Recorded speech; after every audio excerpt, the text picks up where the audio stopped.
আমরা ওনাকে দেখাই আপনাকে, উনি অ্যালোপ্যাথিক চিকিৎসায় ওনার এই যে অবস্থাটা এখান থেকে ধরে এখানে হয়ে এই জায়গা পর্যন্ত ওনার অপারেশন হয়েছে।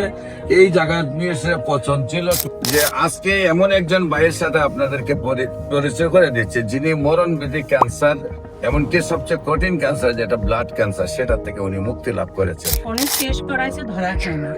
পরে বায়োপসি করানোর পরে ধরা খাইছে যে ক্যান্সার। এমনকি আপনি সম্পূর্ণ সুস্থ, আল্লাহর রহমতে উনি সম্পূর্ণ সুস্থ। আমি শারীরিকভাবে অনেকটাই সুস্থ বোধ করতেছি।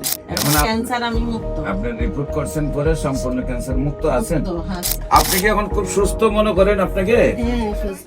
আচ্ছা, আপনার নাম কি? রেখা দেবনাথ। রেখা দেবনাথ। আপনাদের গ্রাম কোনটা? বেতিকুলা।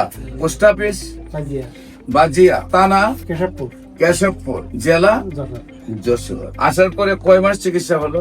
4 মাসের 5 মাস। 4 মাস চিকিৎসা। এখন রোগীর কি অবস্থা? এখন অবস্থা খাতি পাচ্ছে না, খাতে ভর্তি না, তাহলে খুবই বাড়িয়েছে। এখন কি আপনি সম্পূর্ণ সুস্থ? আল্লাহর রহমতে উনি সম্পূর্ণ সুস্থ রয়েছেন, নিজেকে দাবি করতেছেন। যে আজকে এমন একজন ভাইয়ের সাথে আপনাদেরকে পরিচয় করে দিচ্ছে যিনি মরণবিধি ক্যান্সার, এমনকি সবচেয়ে কঠিন ক্যান্সার যেটা ব্লাড ক্যান্সার, সেটা থেকে উনি মুক্তি লাভ করেছেন। আপনার নাম? আমার নাম মোহাম্মদ হোসাইন। মোহাম্মদ হুসাইন হল আপনার নাম না? আপনার পিতার নাম? মুজিবুর রহমান ব্যাপারী। মোহাম্মদ মুজিবুর রহমান ব্যাপারী। আপনার মায়ের নাম?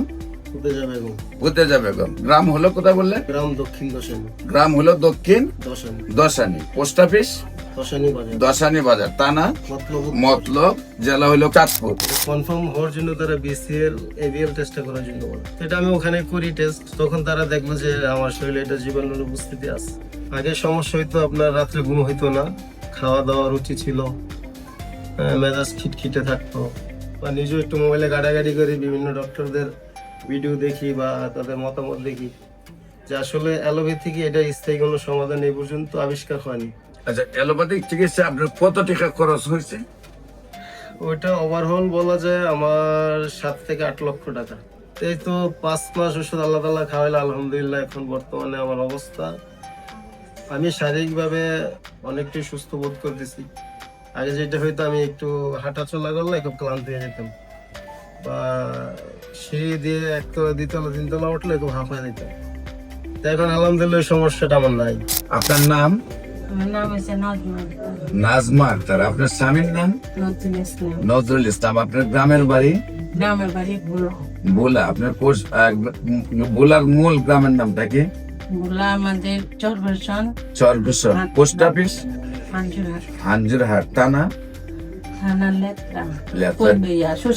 শশীভূষণ। জেলা হলো ভোলা। টেস্ট করার জন্য গেছি, তখন বেস্টের ডাক্তারও দেখাইলাম। পরে বলছে যে আপনার বেস্টের সমস্যা আছে, ইমিউনিটি আল্ট্রাসাউন্ড করে। অনেক টেস্ট করাইছে, ধরা খায় না। পরে বায়োপসি করানোর পরে ধরা খাইছে যে ক্যান্সার। তখন উনি আমাকে এখানে ঠিকানা দিছে। তারপরে আমি আইসা আপনার থেকে ওষুধ নিয়ে খেলাম। এই 2 বছর হয়েছে, আমি এখন ভালো ইনশাল্লাহ। চিকিৎসা কতদিন করা হয়েছে আমার এখানে? আপনার এখানে আমি 6 মাস রেগুলারে ওষুধ নিয়ে খাইলাম। তারপরে মাঝে মাঝে একটু সমস্যা হলে আইসা দেখাই ওষুধ নিতাম। এখন ক্যান্সার আমি মুক্ত। আপনি রিপোর্ট করছেন পরে সম্পূর্ণ ক্যান্সার মুক্ত আছেন। হ্যাঁ। সম্মানিত দেশবাসী, আমি cancer specialist doctor SM Sarwar. আপনারা জানেন যে সারা ওয়ার্ল্ডে ডাক্তাররা বলেন ক্যান্সার হলে আনসার নেই, ক্যান্সার হলে আমরা সাময়িকভাবে চিকিৎসা দিয়ে থাকি, একসময় ক্যান্সারের মৃত্যু হয়, এটাই মেনে নিতে হয়। বিশেষ করে allopathic, homeopathic, Unani, Ayurvedic, herbal সব ডাক্তাররাই একমত যে ক্যান্সার মানে মরণবিধি। এমনকি আমাদের চিকিৎসা বৈজ্ঞানিক যিনি মহামান্য হেনিম্যান এবং ইবনে সিনা, তাদের বক্তব্য যে আমরা ক্যান্সার সম্পর্কে সফল হতে পারিনি, আরো গবেষণা চালাইতে হবে। এমত অবস্থায় আল্লাহর অশেষ রহমতে আমি ক্যান্সার গবেষক ডাক্তার SM সারওয়ার বললি যে ক্যান্সার হলে আনসার নেই, সেই কথার কোনো ভিত্তি নেই। ক্যান্সার সম্পূর্ণরূপে সুস্থ হয়।